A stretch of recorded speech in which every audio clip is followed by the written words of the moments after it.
Hello everyone, ಎಲ್ಲರೂ ಹೇಗಿದ್ದೀರಾ? Welcome back to Sonugiri Kannada vlogs.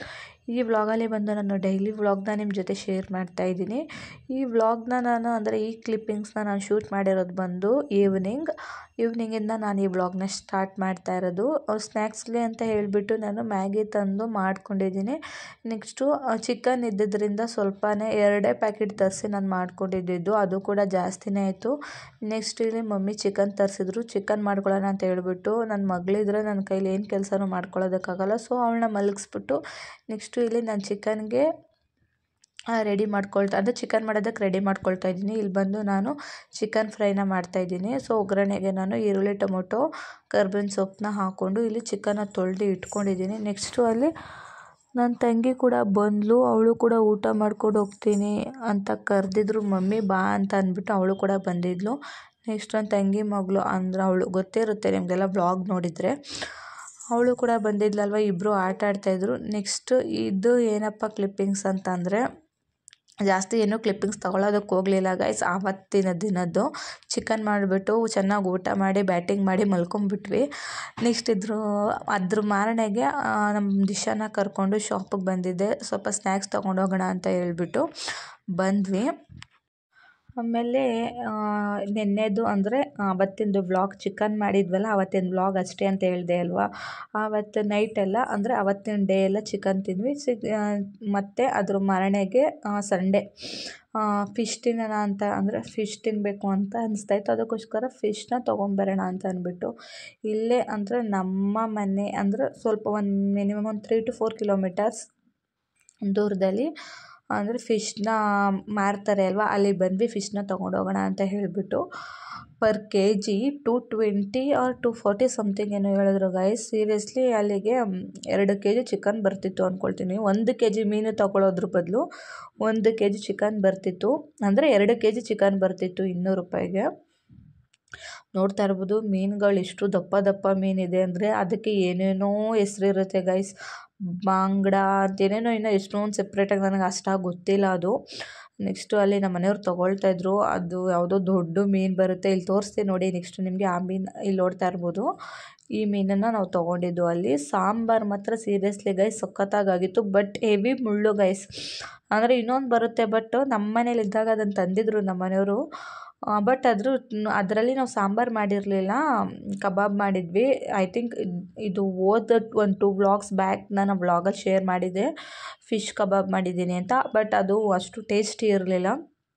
So ಅದಕ್ಕೋಸ್ಕರ ಅದನ್ನು ತೊಗೊಳ್ಳಿಲ್ಲ ನಾವು. ಈ ಫಿಶ್ ನಿಮ್ಗೆ ತೋರಿಸಿದ್ನಲ್ಲ, ಅದನ್ನು ತೊಗೊಂಡು ಸಾಂಬಾರು ಮಾಡಿದ್ವಿ. ಸಾಂಬಾರು ಮಾತ್ರ ತುಂಬಾ ಚೆನ್ನಾಗಿತ್ತು. ನೆಕ್ಸ್ಟ್ ಅಲ್ಲಿ ನಮ್ಮ ಪಾಪಕ್ಕೆ ಫ್ರೂಟ್ಸ್ ತೊಗೊಳ್ಳೋಣ ಅಂತ ಹೋದ್ವಿ ಗೈಸ್, ಬಟ್ ಅಲ್ಲಿ ಚೆನ್ನಾಗಿರಲಿಲ್ಲ, ಬಂದುಬಿಟ್ವಿ. ನೆಕ್ಸ್ಟ್ ಇದು ಒಂದೇ ಒಂದು ಚಿಕ್ಕ ಆಪಲ್ ಅಂತ ಹೇಳ್ತಾರೆ, ಬಟ್ ಅದು ಏನಂತಾರೆ ಅಂತ ನನಗೆ ಗೊತ್ತಿಲ್ಲ. ಅದು ನೋಡೋಣ ಟೇಸ್ಟ್ ಹೆಂಗಿರುತ್ತೆ ಅಂದ್ಬಿಟ್ಟು ಎತ್ಕೊಂಡೆ, ಬಟ್ ನನಗಂತೂ ಇಷ್ಟ ಆಗಲಿಲ್ಲ. ಸೊ ಅವತ್ತಿನ ವ್ಲಾಗ್ ಅಷ್ಟೇ. ಚೆನ್ನಾಗಿ ಫಿಶ್ ಮಾಡಿಕೊಂಡು ತಿಂದ್ಕೊಂಡು ಮಲ್ಕೊಂಡ್ವಿ. ನೆಕ್ಸ್ಟ್ ಜಾಸ್ತಿ ಏನೋ ಕ್ಲಿಪ್ಪಿಂಗ್ಸ್ನ ತೊಗೊಳೋದಕ್ಕೆ ಹೋಗಲಿಲ್ಲ.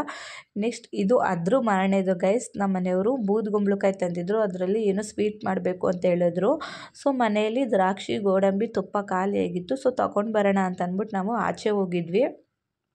ಹಾಗೆ ಕ್ಲಿಪ್ಪಿಂಗ್ಸ್ನ ತೊಗೊಂಡಿದ್ವಿ ಅಷ್ಟೇ ಅದು. ನೆಕ್ಸ್ಟು ನಮ್ಮ ಮನೆಯವ್ರ ಮನೆಗೆ ಬಂದು ನೋಡ್ತಾ ಇರ್ಬೋದು, ಜಾಸ್ತಿ ಚಿಕ್ಕ ಚಿಕ್ಕ ಪ್ಯಾಕೆಟಲ್ಲಿ ಬರುತ್ತಲ್ಲ ದ್ರಾಕ್ಷಿ, ಗೋಡಂಬಿ, ಅದನ್ನೇ ತಂದಿದ್ದು 10 ರೂಪೀಸ್ದು. ಇಲ್ಲಿ ನಮ್ಮ ಮನೆಯವರು ಬೂದುಗುಂಬಳಕಾಯಿನ ಇವಾಗ ನಾವು ಕ್ಯಾರೆಟ್ ತುರಿತೀವಿ ಅಲ್ವಾ, ಬೀಟ್ರೋಟು ಆ ಥರ ತುರ್ಕೊಂಡು ಅದನ್ನು ಸಣ್ಣಕ್ಕೆ ತುರ್ಕೊಂಡು, ಮಾಮೂಲಿ ನಾವು ಕ್ಯಾರೆಟ್ ಹಲ್ವ ಹೇಗೆ ಮಾಡ್ತೀವಿ ಆ ರೀತಿ ಮಾಡ್ಕೊಳ್ಳೋದು. ಬಟ್ ನನಗೇನು ಅಷ್ಟು ಇಷ್ಟ ಆಗಲಿಲ್ಲ ಅದು. ಎಷ್ಟೇ ಬೇಯಿಸ್ತಾ ಇದ್ರೂ ಅದು ಸ್ವಲ್ಪ ಹಸಿ ವಾಸನೆ ಹೊಡಿತಾ ಇತ್ತು. ಸೊ ನನಗೇನು ಅಷ್ಟು ಇಷ್ಟ ಆಗಲಿಲ್ಲ ಗೈಸ್ ಅದು.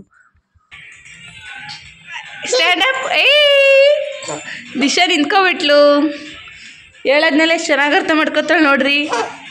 Disha, no no no no no no no no no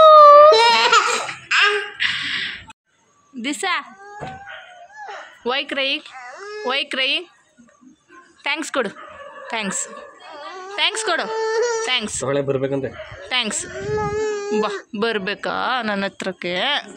okay. Next guys ಇದು ಮಂಡೇ ಈವ್ನಿಂಗ್ ಈ ವಿಡಿಯೋನ ಶೂಟ್ ಮಾಡಿರೋದು. ನಮ್ಮ ಮನೆಯವ್ರ ಕೆಲಸದಿಂದ ಬಂದರು, ಆಚೆ ಹೋಗೋಣ ಅಂತ ಹೇಳ್ಬಿಟ್ಟು ಹೋಗ್ತಾ ಇದ್ದೀವಿ. ಕಾಸು ಬೇಕಾ? ಹೆಂಗೆ ಹೇಳು, ಇಲ್ಲೇ ಬುಕ್ ಮಾಡಲಿಲ್ಲ ಅಂದರೆ ಒಂದೊಂದು ಗಂಟೆ ಮತ್ತೆ ನಾನು ರೆಡಿಯಾಗಿ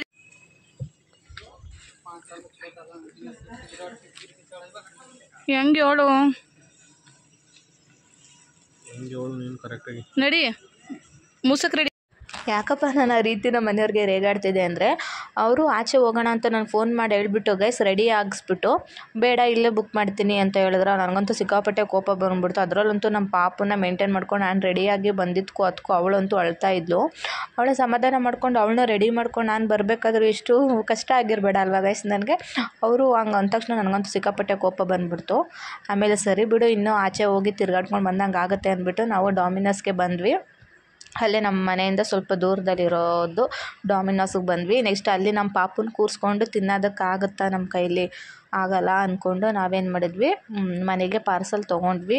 ಬಟ್ ನಮಗೆ 4 ಪಿಜ್ಜಾಗೆ ಆಫರಲ್ಲಿ ಗೈಸ್ ನಮಗೆ 349 ಸಿಕ್ತು.